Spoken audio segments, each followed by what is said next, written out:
Sa video ito, gagawa naman tayo ng charger 12 volts at power inverter. In case mag brown out, mayroon tayong magagamit. At bago nating simulan, paki-follow at like na rin ang ating munting channel. Maraming salamat. Bali, yung assemblin natin ngayon is fast charger na 12 volts para sa mga battery ng sasakyan. So ito yung cathode, ito yung anode natin. So ito yung magiging ano natin mamaya, positive. Ito dalawa. So ganito lang yan. Yan yung 12 at saka 12 doon natin ilalagay. Yan.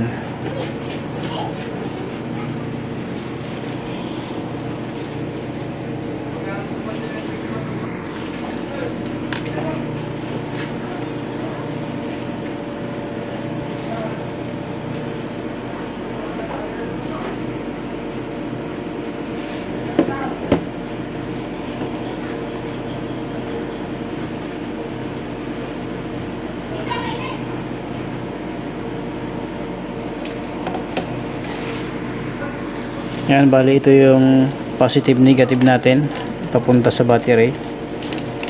Yan. Itong block, ito yung negative natin. Ilalagay natin dito sa 0, yung negative.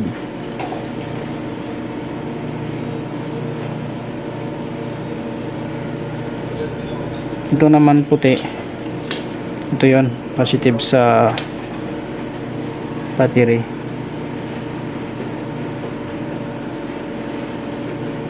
Yan. So ito na yung negative, ito yung positive, yung red. So punta naman tayo dito. Ito yung primary natin. Dito natin ilalagay yung saksakan, yung AC cord.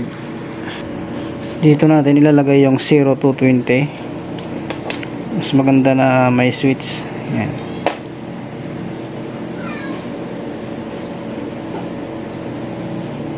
Yan.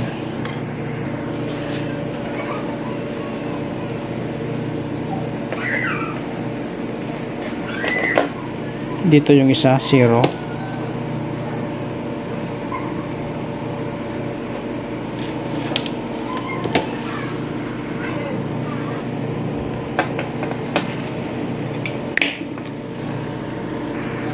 Ayan, okay na. Bago natin isaksak, double check lang natin. Yan, 220 0 yung saksakan, AC cord. Dito naman yung 12 0 12. So ayan, pwede na nating gamitin, pwede na nating i-try. Ayan, testerin natin yung gawa natin. Saksak natin sa 220. Ayan.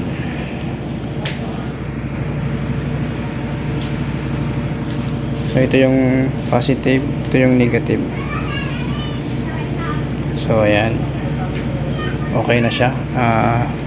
Pwede na tayong mag-charge. So pwede nyo siyang spark, huwag lang matagal. Yan. So kung makikita nyo, malakas. Ito yung positive, ito yung negative. So i-charge lang natin siya kasi mahina na yung battery natin. At bago tayo mag-assemble ng power inverter, susunod na natin itong power inverter.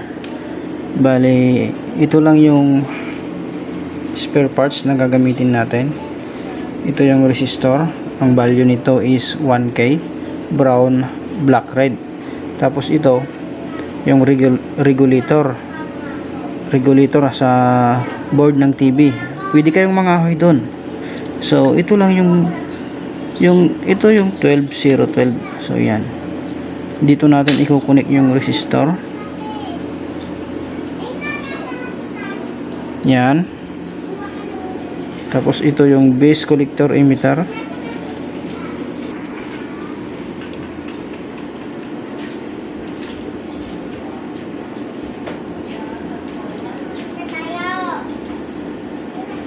Ayan. Bali dito natin ikukunik yung negative. Ito yung 0 sa positive. Ayan. So ito yung positive natin. Ayan. Dito natin ikukunik.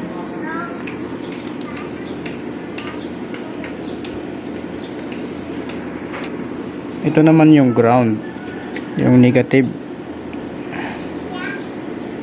Yan. Yan.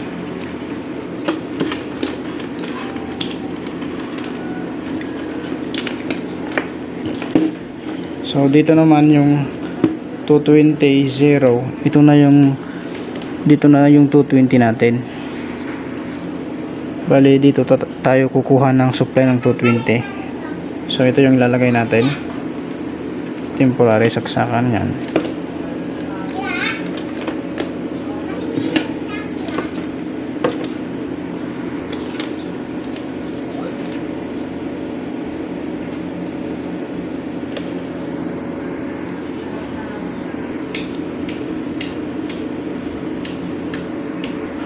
Yan.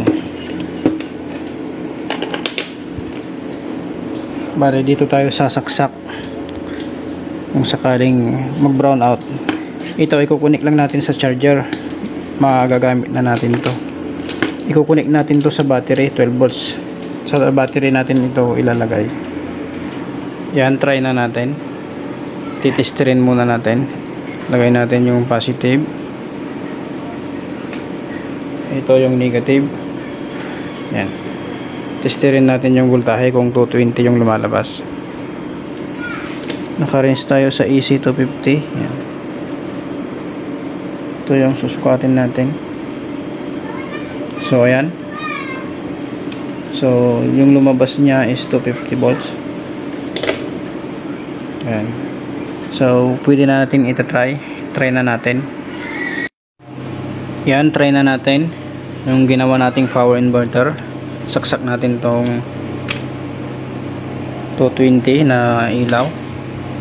So ito, naikabit na natin yung positive, yung negative. Yan. So ayan, kung makikita nyo, okay na siya. So ganun lang po maggawa ng power inverter.